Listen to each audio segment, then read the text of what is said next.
Hello mga mi! Tutorial video tayo sa paggawa ng mini garden ref magnet. Ito ang materials na gagamitin natin. So, kailangan natin ng A4 size na magnet sheet. Then, i-cut lang natin siya by 7 by 10 cm ang size. Or depende na sa laki na gusto niyo. Yung medyo rough naman na side yung dikitan natin. Huwag yung makinis kasi yung makinis yun yung magnet type.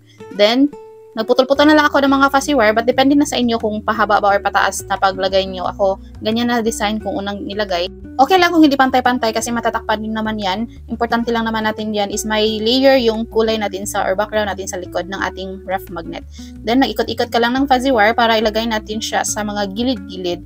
Tamang paglagay lang ng glue stick para hindi siya madumi sa likod. Basta tansya-tansyahan nyo na lang kung importante naman dyan is madikit lang siya. Ganyan. Ganyang way lang. Then, sa pagdikit naman is, depende na sa inyo or other colors ba ilagay nyo dyan. Basta sundan nyo na lang. Then, sa green naman, sa mga dahon is, nagupit-gupit lang ako. So, mas okay, hindi sila pantay-pantay. Then, sinunog ko lang yung dulo. So, sundan nyo na lang yung paano ko paglagay ng mga dahon. So, first layer sa taas. Basta kayo na bahala kung anong design gusto nyo. Basta yung dahon, mas okay, hindi siya pantay. Para may accent siya ba. Medyo matrabaho nga lang ganito, pero worth it naman. Maganda naman siya kalalabasan. At least ba may iba kayong may offer sa mga customer nyo. Then, gawa na lang ng ibang design para may pagkapipilian, di ba? So, ayan na siya. So, ayan na magiging sura. Then, fold nyo lang sa dulo ng dahon para maging 3D effect siya. Mag-roll lang kayo ng green sa wire para maging accent siya sa gilid ng ating ref magnet. Sa mga magtatanong kung magkano ang costing ko dito, feel ko mabebenta ko to ng 100. Pero kung maramihan naman, so less price yung maibibigay ko. Medyo matagal kasi siya gawin, tapos napaka-busisi pa niya. Maganda ito pang giveaways or kahit pang souvenir. Pwede din naman natin lagyan ng picture. So gagawa na lang ako ng ibang video na may picture ng celebrant, tapos mini garden pa rin.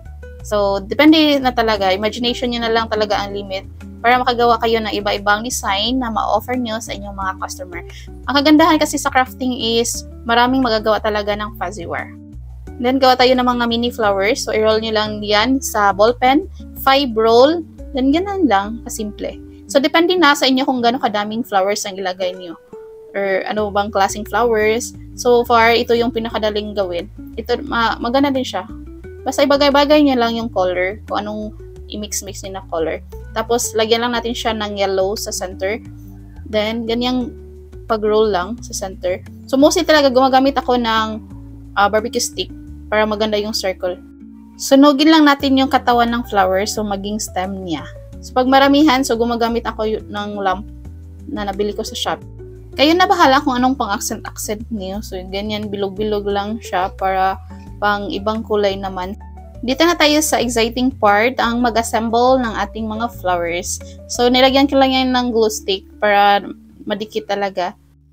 Ganyan lang siya. Ganyan lang siya kadali. O, lagay-lagay niya na lang. So, sana may natutunan kayo sa akin. Then, kayo na bahala kung lagyan nyo pa ng ibang color or ibang design. So, for sa akin, cute na siya. Kung hindi ka pa naka-follow, please follow na para maging updated ka sa other upload ko na other designs na ganito and other craft ideas. Thank you for watching mga mi. Till next video. Bye-bye!